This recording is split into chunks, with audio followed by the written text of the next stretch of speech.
Hello, everyone. This is Tom Fox, and I would like to welcome you to episode 93 of the FCPA Compliance and Ethics Report. Today, I continue a series of programs I'm putting on with my good friend Henry Mixon. We are detailing internal controls, which you need in your Best Practices Anti-Corruption Compliance program. Today, I visit with Henry about internal controls around gifts, entertainment, hospitality, and travel, Part 1. I hope you enjoy the episode. Thank you. Hello, everyone. This is Tom Fox, and I would like to welcome you to this episode of the FCPA Compliance and Ethics Report. Today, I'm extremely pleased to have back with me my good friend and colleague, Henry Mixon. Henry and I are continuing our series on internal controls under a Best Practices FCPA, UK Bribery Act, or other anti-corruption compliance program. This is the third program in our series. We perhaps started off with 4, but it may extend into a little bit more. We've previously talked about what are internal controls generally. Henry has focused on 2 episodes on the internal controls that you should have for your third parties in your compliance program. And today I wanted to visit with Henry about the gifts, entertainment, hospitality, and travel for governmental officials and internal controls around those. So with my long-winded introduction, I will say roll tide and welcome, Henry. Well, thank you, Tom. It's good to be here. Henry, I've recapped just a little bit where we've been in our journey, and as I said, what I'd really like to focus now on is the area of gifts, entertainment, hospitality, and travel. I think that's important under the FCPA because there's a specific exemption around or exception under the FCPA for the payment of gifts or offers for travel directly related to promotion, demonstration, explanation of products or services, as long as they're reasonable and bona fide. And it can be a gift, it can be an entertainment, it can be a travel, it can be a variety of things. But the thing that I really wanted to ask you to focus on today is how does a compliance practitioner think through, design, and implement his compliance program for internal controls around those issues?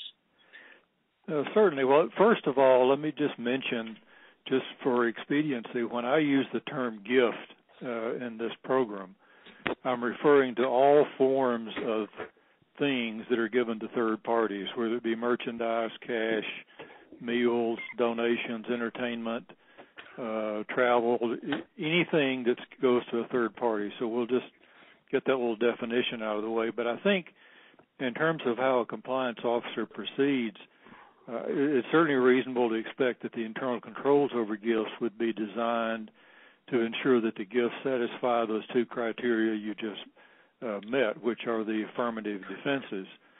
Now, admittedly, the criteria as to what is an acceptable gift is a little bit vague. So, and in most cases, it's probably already been done, but the compliance officer's obligation is to approve a definition of permissible and non-permissible gifts. Usually this means some dollar limits which can't be exceeded in order for gifts to be permissible. It may have some subjective criteria, such as legal and customary in the recipient's country. So whatever the definition or criteria of an acceptable gift becomes in a company, that becomes the basis for defining the controls. So I will assume for purposes of today's discussion that those of you listening will have already crossed that bridge. You have your pre-approval policies, you have documentation standards, you have limits for approving or for permissible gifts. Now, one comment I would just make here. Henry, before you go further, could I ask you, typically a compliance program or compliance officer will not, the program does not prohibit a dollar amount on gifts. It sets a limit under which a business person can make a discretionary call on giving the gift without pre-approval. They of course, have to document that thereafter. And then above that amount, the compliance function needs to put a second set of eyes on it and approve it. Do the internal controls you anticipate as necessary work within that framework? That would, if that is the way the company defines it, then the controls surrounding gifts should exactly mirror that definition, and that would include all significant elements of the definition.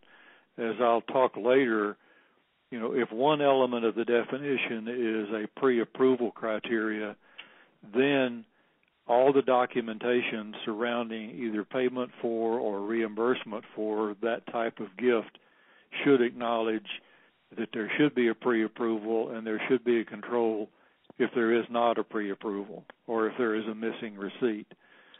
So you don't want to define your controls beyond your policies, but you want to make sure your controls exactly mirror everything that was determined to be significant in the policy. Okay. And in that regard, if let's just say the maximum amount that can be given as a gift in a company is $250, like any control that's driven by a dollar amount criteria, whether it be an approval or anything else, the most common way to defeat the control is to split the item into multiple parts. And so you just need to keep that in mind as one of your number one risk in actually implementing effective policies. And I'll talk some more about that later, but just wanted to mention it at this point. I think another thing to keep in mind is that in the enforcement actions is generally the gift entertainment issue becomes one only if it's a systematic breakdown of internal controls. There have not, to my knowledge, been any prosecutions for single violations or even multiple violations, except in those cases where there were no effective controls. And I think that's very important because what that says is it's not a matter of whether there was a policy or whether there had been training or whether the preparer and the reviewer of an expense report knew what the policies were. There simply were no controls to make sure they did the right thing. So that just kind of sets a framework for this. Now, some companies do carry the pre-approval requirements to an extreme limit. I had one client that required pre-approval for all gifts and entertainment and all those other categories. If it involved a third party, you had to have it pre-approved. Well, obviously that cut down on the volume of activity, which made it a little bit easier to control, but it also has some business risk. And so that step is a rather significant one you only want to take if you're in trouble. Henry, one of the things that you have talked about in some of our prior episodes was a point that you just raised, which is companies either get in trouble for one of two reasons. They don't have the appropriate controls in place, or they have those controls in place and don't follow them.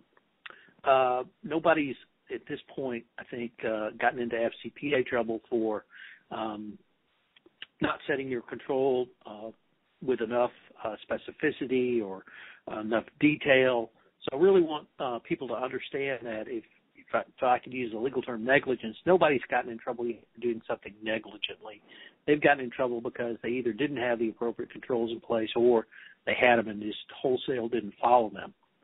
So with that, what I'd like to ask you is, what are some of the primary issues regarding gifts that a compliance officer should consider? Well, there, as with many other corporate activities, important issues regarding gifts are basically in four categories. One is the correct level of person approving the payment or reimbursement. We talked about that some in the podcast regarding delegation of authority and controls over disbursements and wire transfers. But one of the more common issues becomes, the immediate supervisor approves a gift, but the immediate supervisor has a vested interest in obtaining a contract, and perhaps the ultimate approver should have been a senior officer in the business unit who could put an independent pair of eyes on the approval, given the type of activity it was.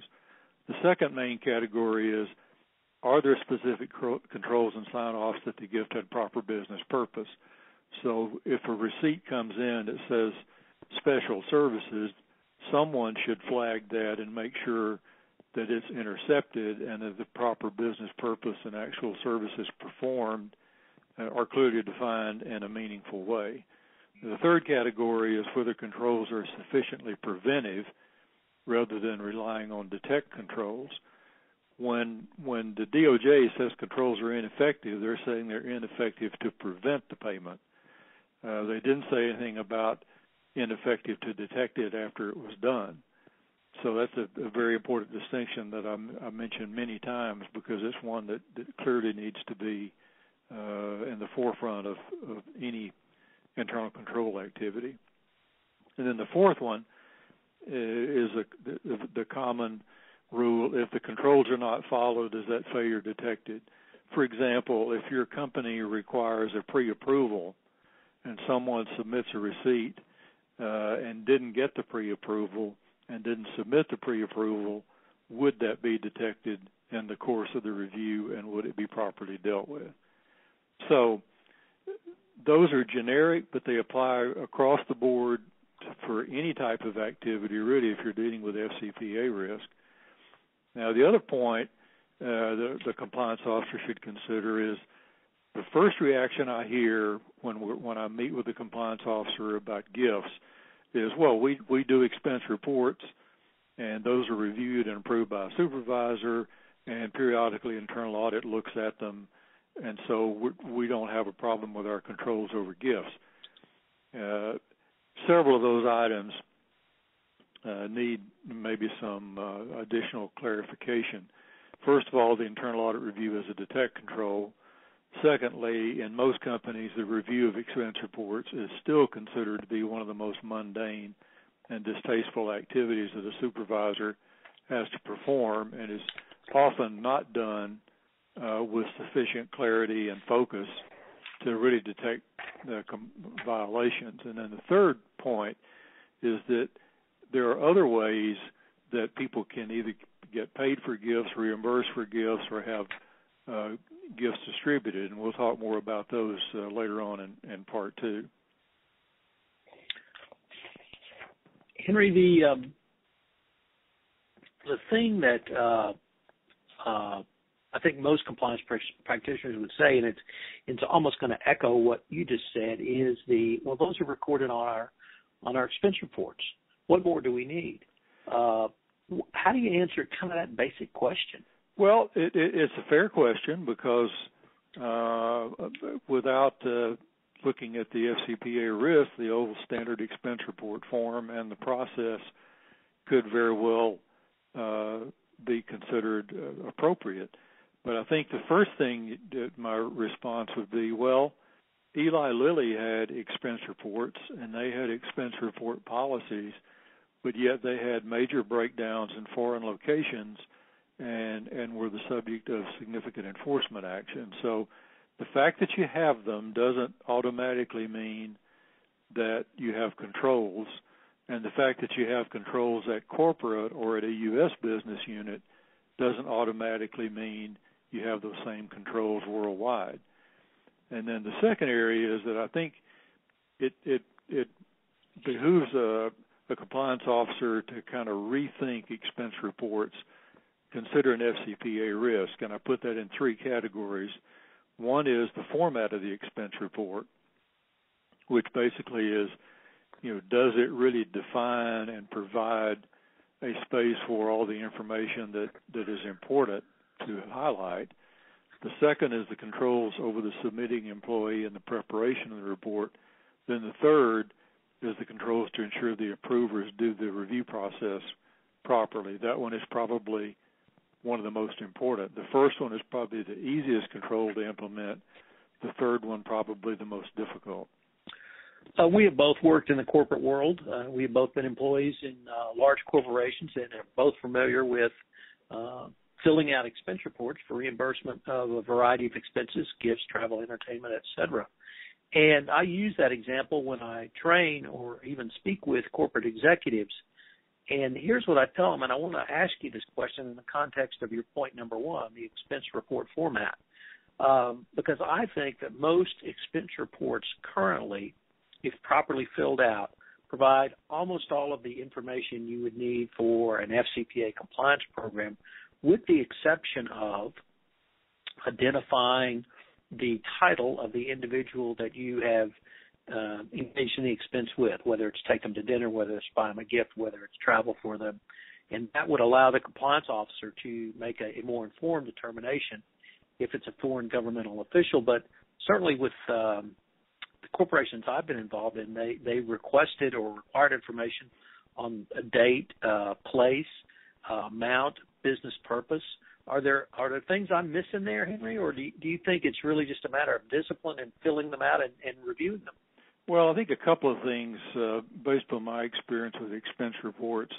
I think many companies, and maybe I should say most companies, say that you're supposed to identify a person's entertained and their business affiliation and what the business purpose was. However, the way that's usually documented, if it is documented, is on the back of a receipt. So what you have is you have a reviewer with an expense report, and stapled to it are 40 receipts, and it can be sometimes a stretch of credibility to assume that that reviewer is going to actually look at every one of those receipts and the back of every receipt and make sure that the right evidence is there. So one of the things that I suggest on expense reports is there should be a requirement to disclose on the face of the expense report all entertainment involving third parties and the business purpose, the company affiliation, the title. It should all be highlighted on the report to greatly enhance the chance that inappropriate items will be detected in the review. The other thing that I suggest is in some companies is to have two expense report formats. One that's your basic U.S.-based expense report for routine travel, and then another one which has expanded disclosure requirements for any activities outside the U.S. or travel outside the U.S. So that can kind of segregate into two buckets, the more mundane expense reports with lower risk, and then the more high-risk expense reports. The other category in expense report formats that I suggest, which is to me a quick and easy way to improve controls, is employees are required to sign an expense report. Why not put on the expense report a pre-printed representation and certification by the employee that all items represent proper business purpose, comply with the company's code of conduct, comply with local law and custom, and comply with all applicable company policies regarding FCPA and any other criteria you want to put in there. So when the employee signs, he's making that representation. The other is an approver's representation. Approvers are supposed to somehow document their approval.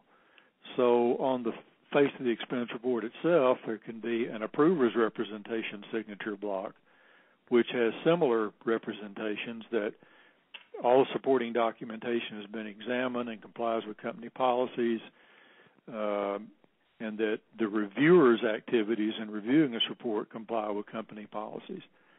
So that gives you evidence, first of all, the reviewer is saying he or she reviewed it, not just initialing it. An initial says nothing, but a signature with the representation pre-printed is very much more specific as to the evidence of what work has actually been performed. So I'm not saying that company expense reports automatically need some attention, but I think the more you can require disclosure on the face of the expense report of the high-risk items, the more likely the review process is to be effective.